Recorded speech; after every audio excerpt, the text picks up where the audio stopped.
And a very good morning to you. This is the Talk of the Town. Our guest today is all the way from Weligama. And he is currently the Deputy Chairperson of the SJB Youth Wing. And his name is Rehan Jayawickrama. Good morning, Rehan. Good morning, Faraz. Greetings. Thank you. Now then, what are the youth saying down there along the south coast, where a lot of focus is on trying to sort of get the dollars off the tourists, provide wonderful memories for the tourists so that they come back? And how are the youth reacting to President Wickramasinghe's call for everybody to form, in effect, a national government? Do you think the youth of Sri Lanka will walk the presidential talk? It's clearly evident that the youth is not behind this government. There are certain sections of the youth which say that the president is doing a good job, but there's also a cross-section that is scared with things like the ATA, which is going to be worse than the prevention of terrorism. ATA is this new act. It's an anti-terrorism act. It's going to infringe on the basic human rights, targeting the youth, targeting peaceful protest, targeting peaceful demonstrations. So like I said, there's a certain section of the youth that are saying the president is doing a good job.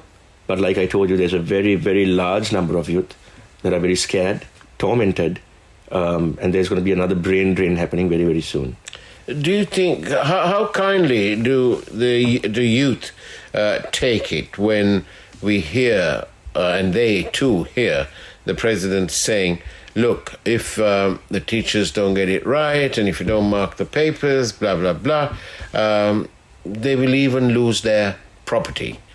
And then, a few days ago, the president said, when he was listening to some finance people, he said he would shut it down in a reference to the stock exchange. These are, some would say that these are arrogant statements. I'd like to ask you how people of your sort of group and younger people, how do they react to such threats? I would first tell you that these statements are very deep when it comes to meaning. I mean, look, I don't agree with teachers not signing A-level papers. But there's something called rule of law. There are certain things that you can do within the bureaucracy or within the accepted norm that there are methods of punishing them, but you've got to punish them within the rule of law. How can you take their property? How do you do that? Just because they don't mark papers.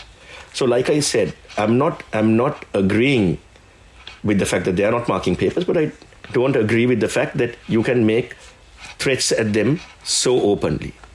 About the stock market, how in God's name does one individual decide whether to close Sri Lanka's only regulated stock exchange where every single foreign investor becomes part of? How do you do that? That power does not rest with one man.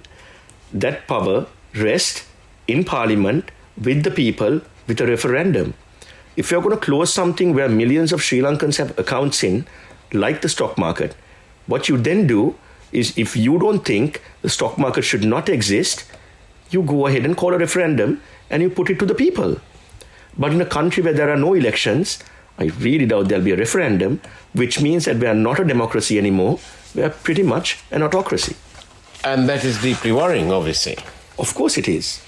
And people who are in the business community, certain members of the business community who only think about their own survival, who only think about feeding their children and their grandchildren, will not have an issue with this.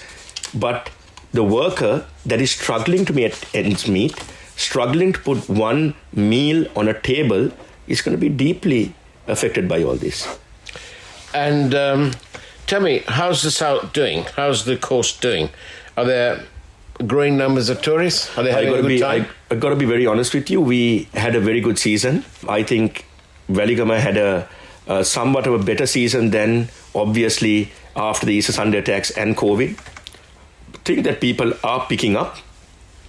But I do not, and I repeat, I do not think that when you threaten to close a stock market or when you act in an autocratic manner, I don't think it'll entice tourists to visit us in the future.